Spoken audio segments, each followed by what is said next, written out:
Happy Saturday, everybody. Welcome into the Card Closet for episode number 475.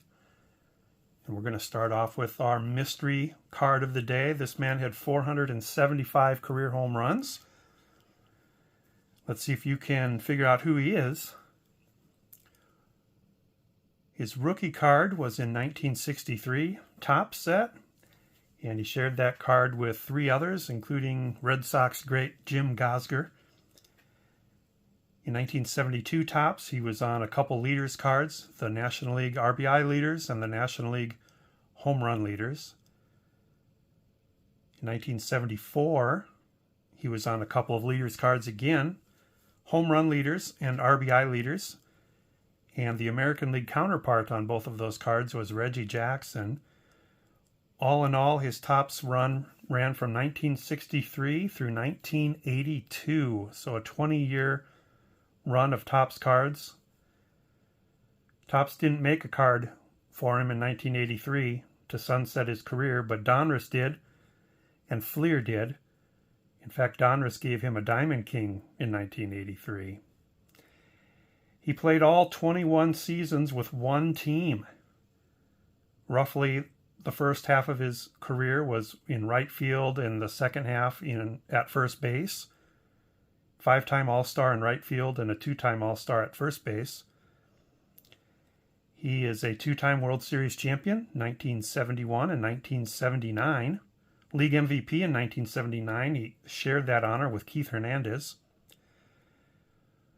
Overall, a weak defender. He had wobbly knees. And that was part of the reason they moved him from outfield to first base, was so that he didn't have to move quite as much.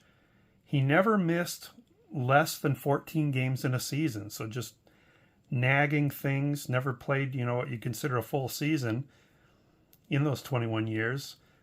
A little over 2,200 hits in his career. So that's an average of 106 hits a season, which is not much for a Hall of Famer. But boy, could he hit home runs.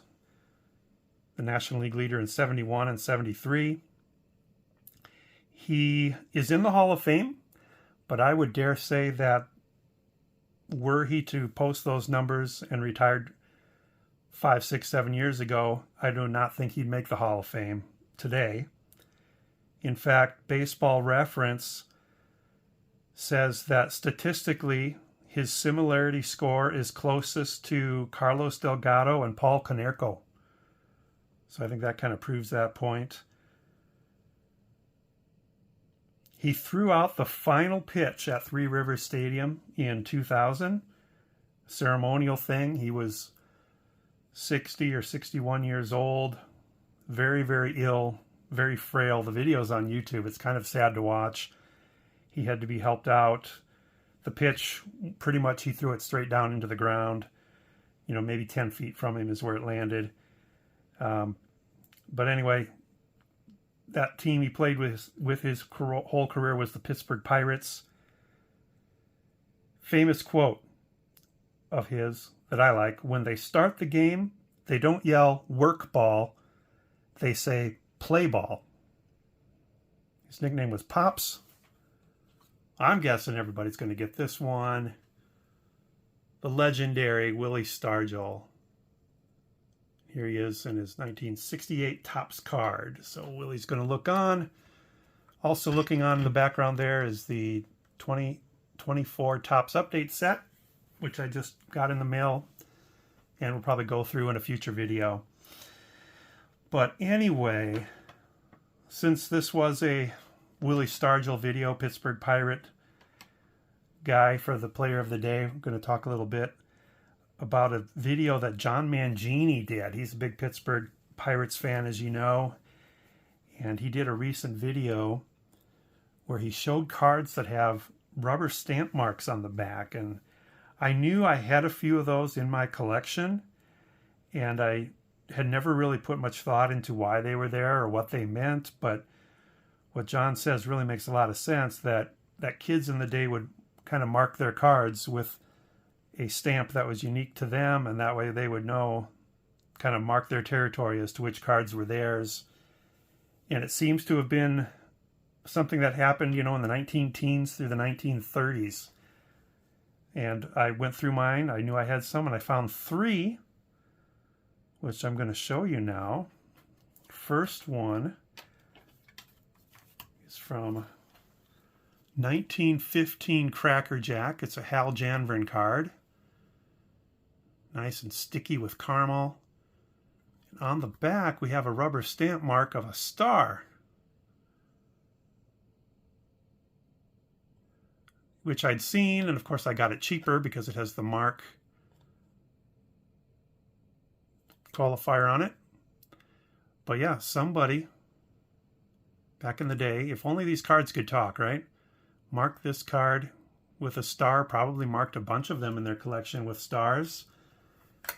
And how many of them are out there? Where are they all? Will anybody ever put them back together? Second one, 1914 Cracker Jack card of Heine Wagner. And it's got a rubber stamp mark of a 0. And I'm not sure if that's something else next to the 0 up here or if it's just part of the edge of the stamp. But somebody's marking 0s on their cards. Thought that's kind of cool.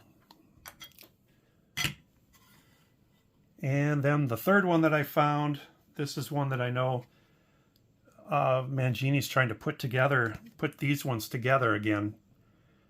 This is 1938. Gowdy, Joe Vosmick of the Red Sox. And it's got a K.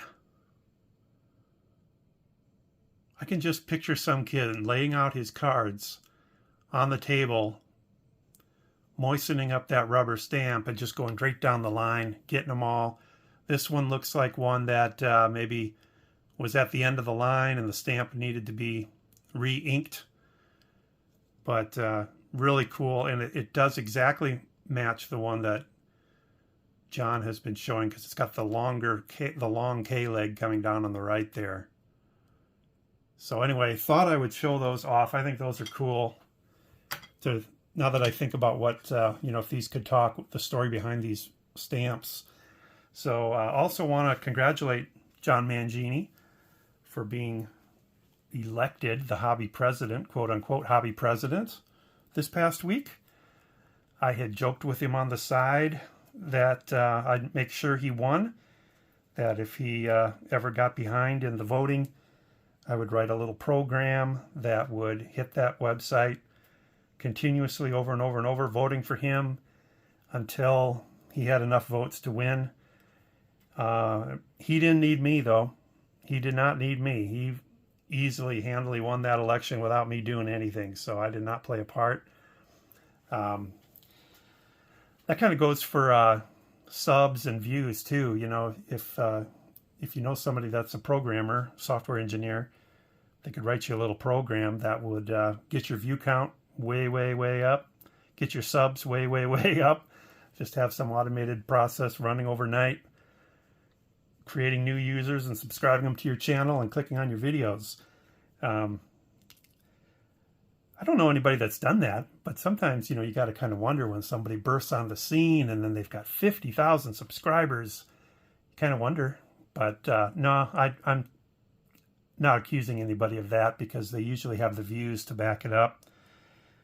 There's a channel that I used to be subscribed to that I kind of I'm just thinking out loud now, but he had like 3,000 subscribers and his videos got like 20 views. And so it kind of made me, now that I'm thinking back, makes me wonder if maybe he had artificially inflated that subscriber count. But anyway, something interesting to think about. So tomorrow you're going to see that I'm going to cross the 10,000 subscriber mark and I'll have a big contest. Just kidding. All right, everybody. Hope you're having a great weekend. Happy Veterans Day to the veterans. Really serious here. I do truly appreciate your service. And this country could not be what it is without you. And I truly, truly hope you have a great Veterans Day. Talk to you later, everybody.